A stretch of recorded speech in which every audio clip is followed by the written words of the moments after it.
Alright guys, so today is quite a big day in the shed. So pretty much what we're going to be doing today is removing all the IFS mounts on the front end of the chassis and grinding everything back to a bare frame, and then we're going to start looking at mocking up a template for the fish plate that we're going to be doing in the front. So let's just get into it.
Just a quick update on removing all the IFS mounts from the chassis. So pretty much plasma cut all of the mounts off either side as best as I could, and then unfortunately I'm just gonna have to painfully cut as much as I can off with a normal cutting disc and then grind it back. So I've made a bit of a mess here, but at the moment there's no other way of really going about it, but slowly we'll get there. So yeah, just cutting bits away and then grinding it back. So I'm just going to keep going until I've finished off both sides. So wish me luck. Alright guys, so chassis has been nicely stripped of all the IFS mounts on both sides and cleaned up.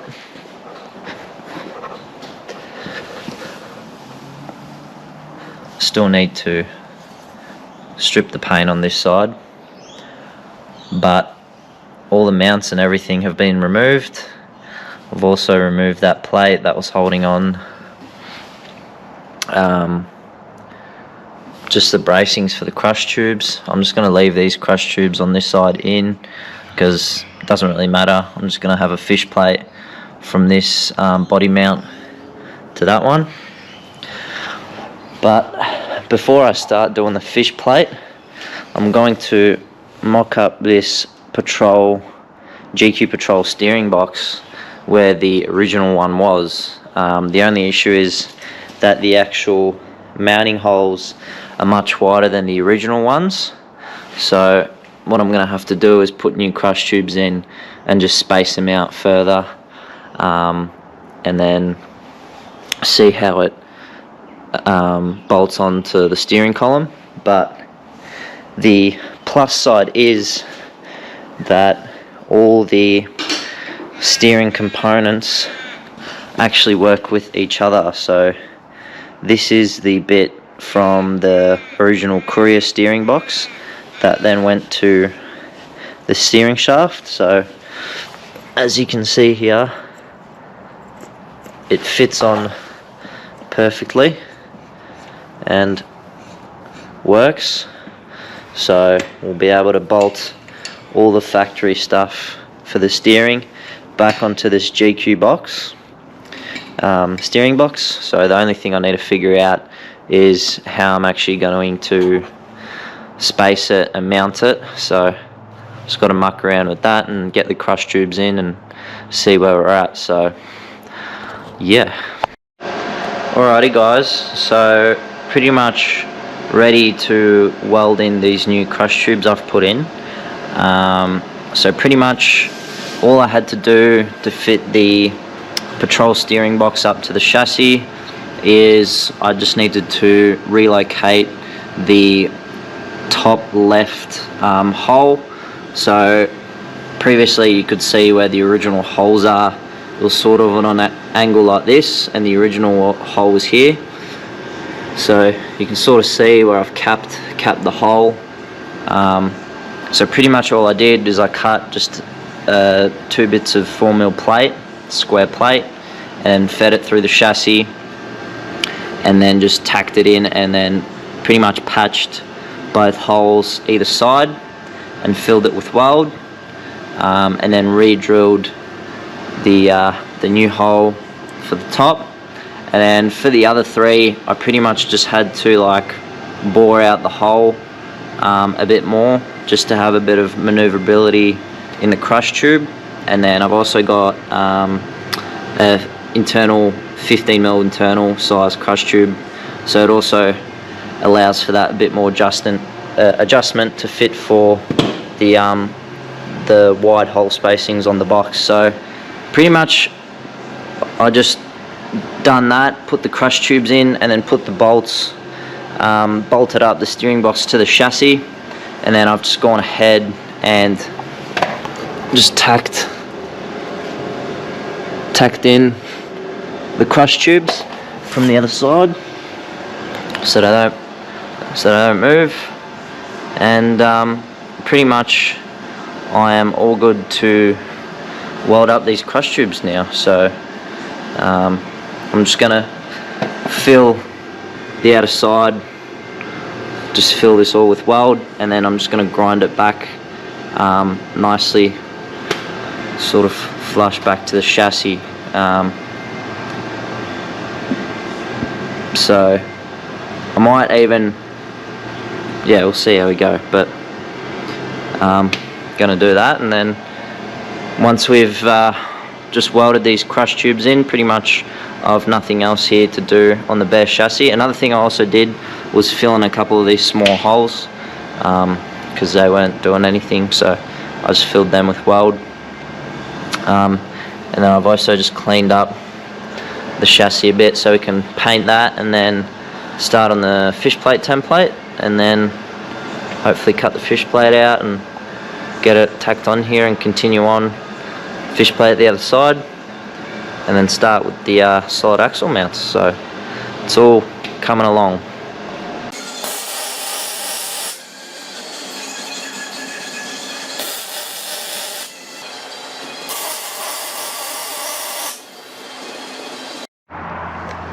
Alright, crush tubes have been welded in. Now I'm just going to grind this back so it's nice and flush with the chassis, and now we can pretty much start on our fish plate template. So I'm going to get that going. So for the template of the fish plate, pretty much I've just cut out a bit of cardboard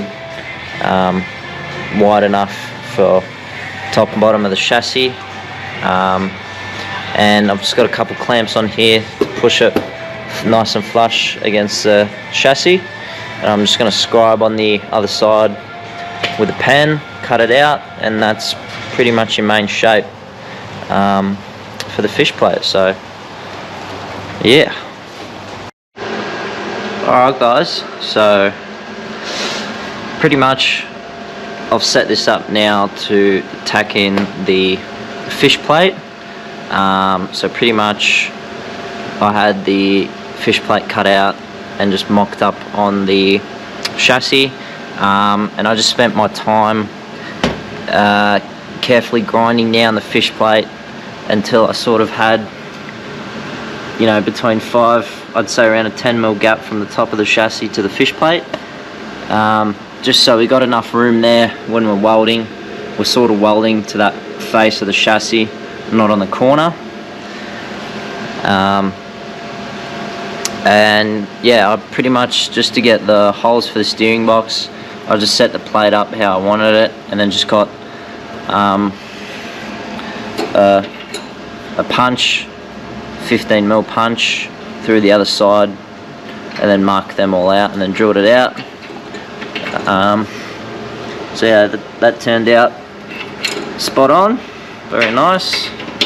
And then I've also just drilled out another hole for where the chassis is, and there was a sort of rectangle type hole in the chassis here, but I will be just covering that up because the coil mount is going to sit here, and I just don't want to drill a big hole in the middle of the steel, just so this is a bit more stronger.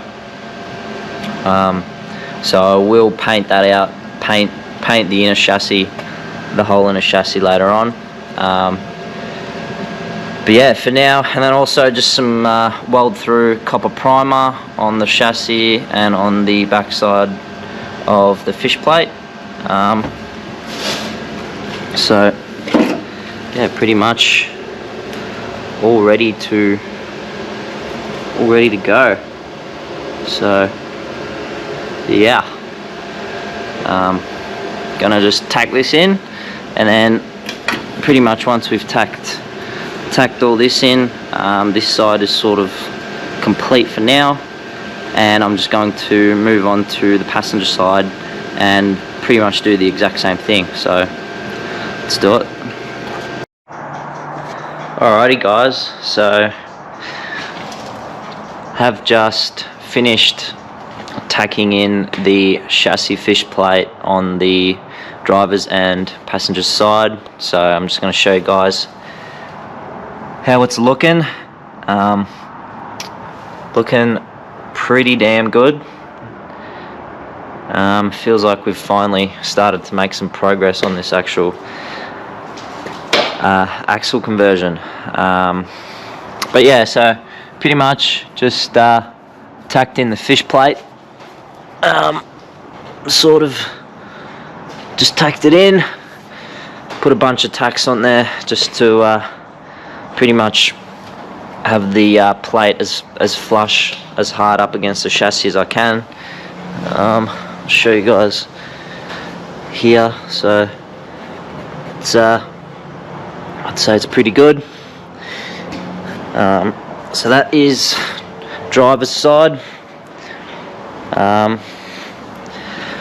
and passenger side here as well, tacked in. So now that the fish plate has been tacked on, I'm going to make a start on getting some coil towers made up, so we can sit the actual diff under the car with coils and the coil towers tacked in, so we can pretty much determine sort of what our ride height wants to be. But pretty much as the car sits right now, I'll show you guys, is pretty much the ride height I sort of want the car to be at. So I did play around with the 35s and I sort of set them under the car, and I'd say height wise pretty much perfect of where we want to be. So yeah, that's pretty much it. And another thing also is I might just have to muck around with getting the car level, so I might just put some packers under the stands just to get the car level pretty much both ways. And that was it. That's pretty much it. I might just check again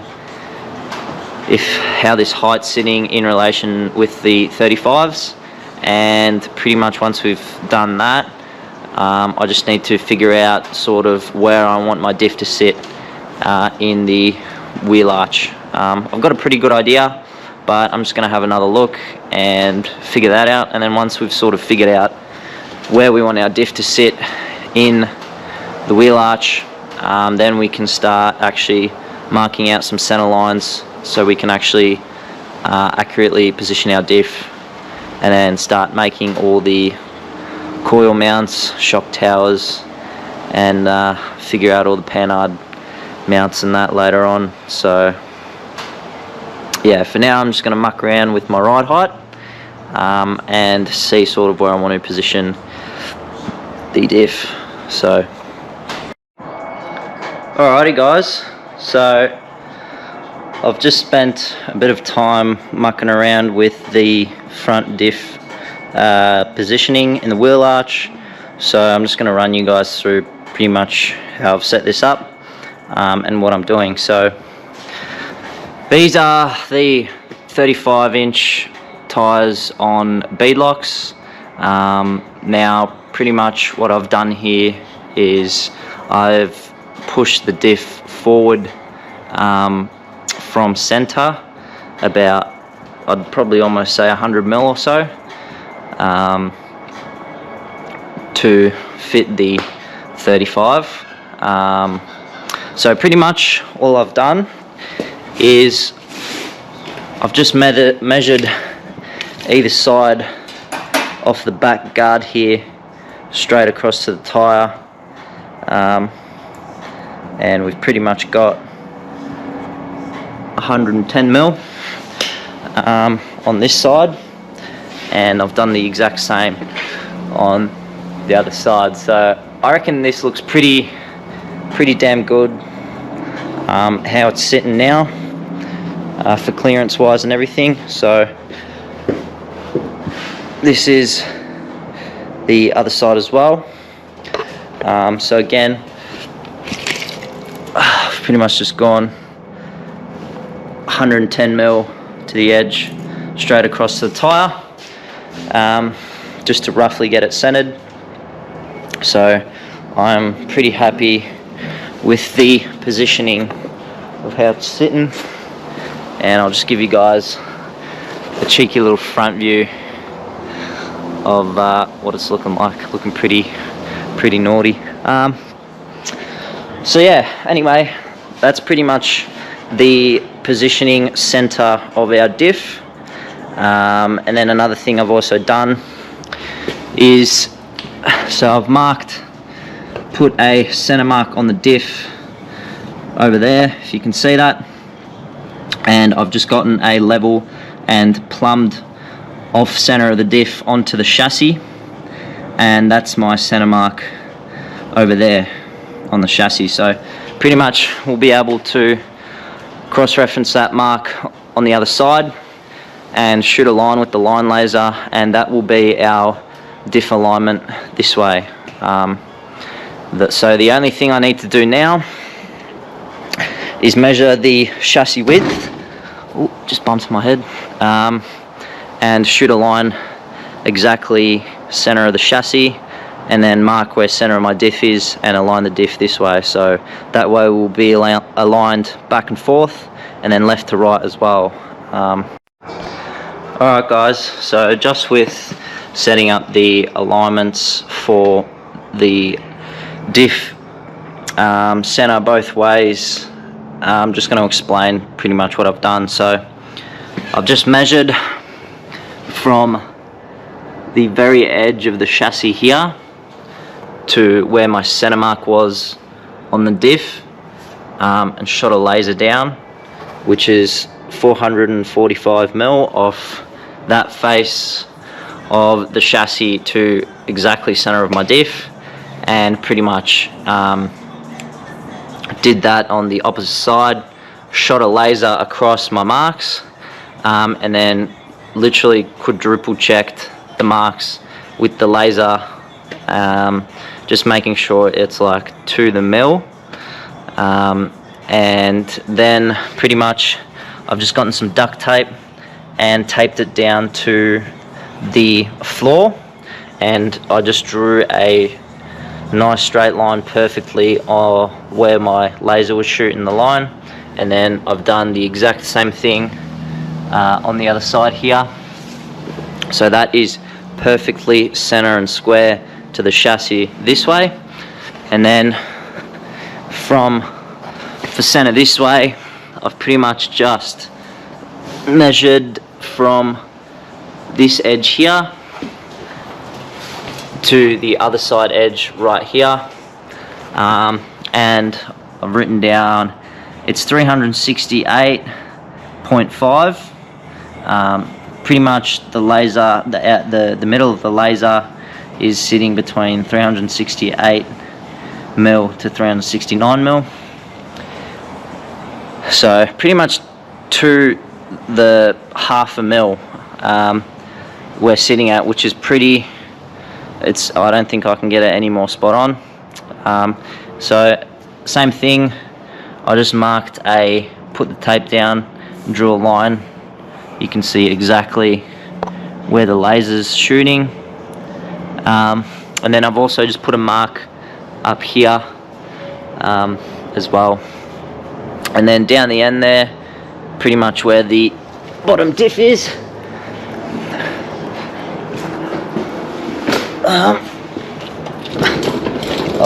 I've got another center line here as well, so this one is 474, between 474 and 475, which pretty much ended up bang on center with that hole. So yeah, I've just measured from the inside of the chassis to the center, and from inside to center, and they're both spot on. So that is our alignment marked out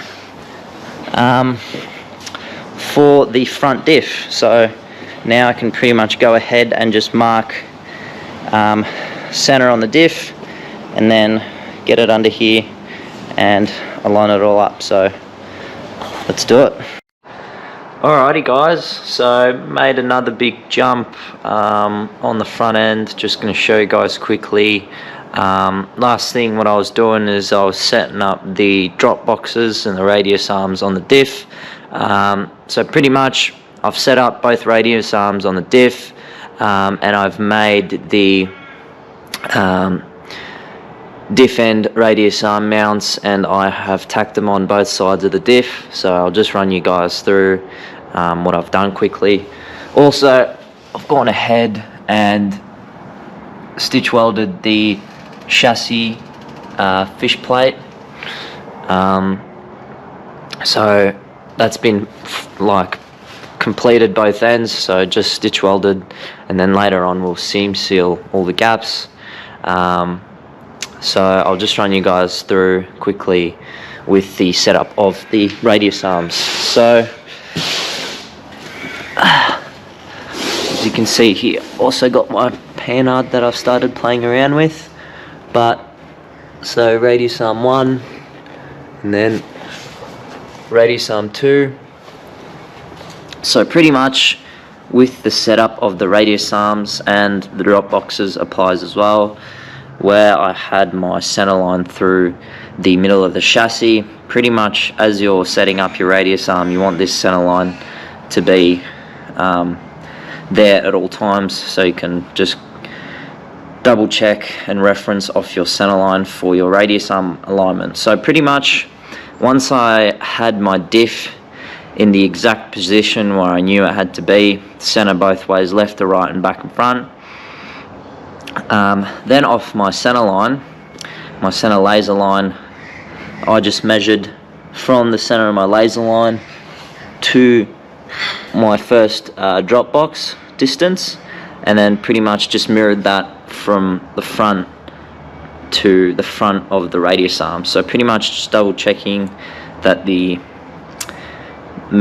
center measurement from center of our chassis to the center of our radius arm is the exact same at the back of the radius arm and at the front of the radius arm. So pretty much that tells us that the radius arm is going straight with the chassis. It's not kicking left or right. We know that that radius arm is perfectly straight. and then the same goes for obviously both ends. So pretty much just did that on one side. So I set this radius arm up first, and the reason for setting the pumpkin end of the radius arm first is because it is sitting higher off the diff because of the way it's shaped. So as you can see, the radius arm is sort of sitting half on the pumpkin really, so it's lifting the height of the radius arm up a bit. So basically what that means is that this side of the radius arm is your determined height of your radius arm on the diff. So started from this side, set up your drop box pretty much where it had to be, and then again center line through the middle, and then check the measurement from the center of your radius arm at the back, center of the radius arm at the front, made sure it's nice and straight, and then just mocked up some mounts and tacked them in. And then pretty much whatever center measurement you have from your center line to the center of your radius arm, you're just basically mirroring that measurement on the other side to make sure that your radius arms are spaced nice and evenly. So that's pretty much it for spacing wise. Now height wise, pretty simple. Pretty much what you can do, this is pretty much what I did to set up your height exactly the same, is set up a line laser. I just set my laser up on a couple of timbers. So once you set up your first radius arm, you just run a laser line center of your front mounting bolt, and then basically just match that with your other mounting hole on the other radius arm, and just make sure they're the same.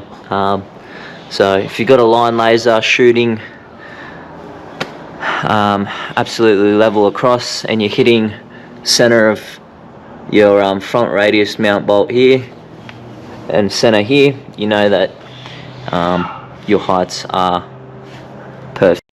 Alright guys, so another quick update on the build. I haven't been filming me actually doing stuff because I've just been trying to get shit done, but again we've made another jump on the progress for the front solid axle, which is quite exciting. So I'll show you guys pretty much where it's at and what I've done. So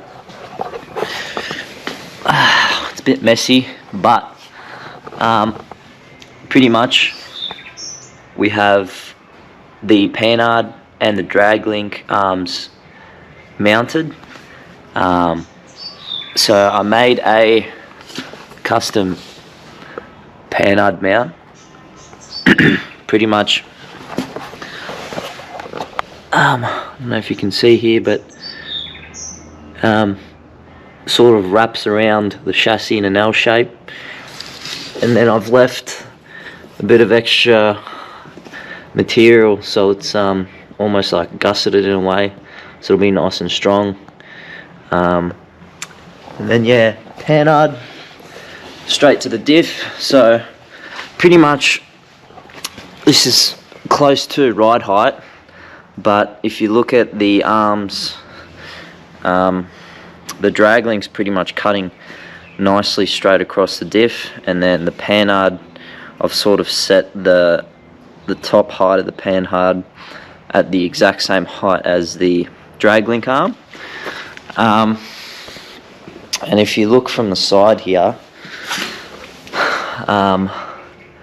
they are perfectly parallel with each other. So I just haven't put this on all the way, and then also just bent up a bracket and then welded the original Panard mount onto this bracket on an angle to suit the way the Panard's going with the drag link arm. And then another thing that I've set up now is the actual coil itself. So pretty much just made just like a table, and then have welded the coil hat onto the table, this mount here, and then also, this is quite exciting, the coilover, or the coil tower, sorry. So made that up yesterday, turned out really well. So at the moment I've just got it tacked in, 2 tacks either side, and it actually does take the weight of the car. I got it sitting on a stand at the moment, but when I take the stand out, it does take the weight of the car. Pretty much for the front, all I need to do is finish off the coil towers on the other side, make up the mounts, and the shock towers, which are going to go next to the coil tower. But I'm not sure yet if I'm going to do them now or if I'm going to wait later on till pretty much the whole car is sort of finished off and I can actually flex the car up and down and see what sort of shocks I can run. So I'm not too sure about that quite yet. Alright guys, so just another quick video update on the build, or the front end progress. So pretty much the front end is done and set up. So last time I was recording, I had the radius arms, 80 series Land Cruiser radius arms flipped on top of the diff. Now this is pretty much what a lot of people do in these sort of type projects, I guess, but after fitting up the Panard and the tie rod and everything like that, the radius arms weren't going to work with the ride height that I had set the car up, which was pretty much as low as possible. I tried to keep the car as low as possible. So basically the radius arms would hit the chassis way too early. It was just the angle wasn't working at all with the ride height that I wanted it at. So I basically went back to just standard Nissan Patrol arms, just the pin style ones with the mushroom bushes, and that seemed to just work great with the setup that I've currently got. So I'm just going to run you guys through quickly the front end. There's not a lot in it really, and then I'm going to tell you guys what we're continuing on with. So yeah, so pretty much front axle is in. I just went and got some Nissan Patrol drop boxes and modified them to bolt onto the cross member. I might end up welding those in later onto the actual cross member, I'm not sure yet, but they're bolted in. I've got the sway bar set up on both ends. I just don't have the actual clips to bolt onto the radius arm, and then we've just got the radius arm mounts that are made up, so they're tacked onto the diff, and then just the coil hat and the shock mount in one, I guess you could say. So that's tacked on, and the actual coil tower itself. So pretty much I've set the coil tower height for the car to sit at the current height that it's sitting at now, if that makes sense. So if I were to jack the car up and put the 2-inch flexi-core spring in here and lower the car on its own weight, and also put 2 people in the car, it will sit pretty much at this height, which has the radius arms on a nice horizontal plane, which is what I was aiming for. So in terms of ride height, this is pretty much what the car is sitting at. I'd say it looks quite high because of the 2-inch body lift, but I had a mate come over the other day with his Patrol, and we actually measured just from the floor to the top of the cab, and his patrol, like looks wise, sits actually quite lower than this, but the overall height, because it's such a bigger car, is actually higher than what this is now, even on a 2-inch body lift. So I couldn't possibly get it lower anyway, so this is the optimum height, I guess you could say I could set the car at. But yeah, super happy with how everything's turned out. So this is the driver's side. I'll just run you guys to the passenger. So we've obviously got the drag link hooked up, and the Panard, so you can see that they're as, I guess, equal to each other as possible, which is pretty much how you want to set it up. And then looking at from the front, they're pretty much as level as possible. So yeah, you sort of want the height, I guess, of the Panard from the chassis mount to the diff mount. You want them to be as level as possible, to reduce the amount of left and right movement you have in your diff. But yeah, that's pretty much it. That's the Panard mount. So Panard mount there, and that's pretty much all we've got going on at the moment. Alright, so another thing I forgot to quickly mention while recording was your caster angles while you're setting up your diff. So basically, in terms of caster, the factory Nissan Patrol specs say between 3 to 3.5 degrees of caster angle. So another thing you need to look at when setting up your caster, if you're doing something like this, is your pinion angle and your transfer case flange angle. And the reason because of this is, say I were to set my caster to 3 to 3.5 degrees, basically what I'd have to do is spin my diff forward. Now if I spin my diff forward to decrease my caster angle, so at the moment we have 5.5, no, the lighting is a bit shit, there we go, but if I decrease my caster angle to 3 degrees or so, I'm spinning the diff down, which points my pinion angle up higher. Now the issue with that is that by pointing your pinion angle higher, you're making a larger angle between your pinion angle and your transfer case flange. So the one thing I found with setting something like this up is basically just trying to find the middle, the best middle as you can.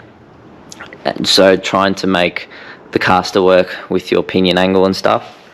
So pretty much what I'm trying to say is it's hard to get everything perfect, and you pretty much won't get it perfect, but you can try your best to get the two angles as good as you can, if that makes sense. So at the moment I've pretty much got my caster angle set at around 5 degrees, so you can see there 5.1. So the caster's set at 5.1 degrees, and now my pinion angle on the diff end is sitting at 4 degrees pointing upwards. Now if I put the angle reader on the transfer flange, I've got 2 degrees. So that means that there is 2 degrees difference between the pinion and the transfer flange, which is pretty much as sort of close as I can get it. And you know, if you need to make up the odd difference of angle, you can always put in like a double cardan joint on your drive shaft and stuff like that. So there's always options around that, but yeah, just something I thought I'd mention to think about when you are setting something like this up is your caster angle, but also to consider your pinion angle and make sure that your drive shaft will work, because if you have too crazy angles, you'll just get mad vibrations and you'll flog out all your unis and that. So that's pretty much what I've done. So yeah.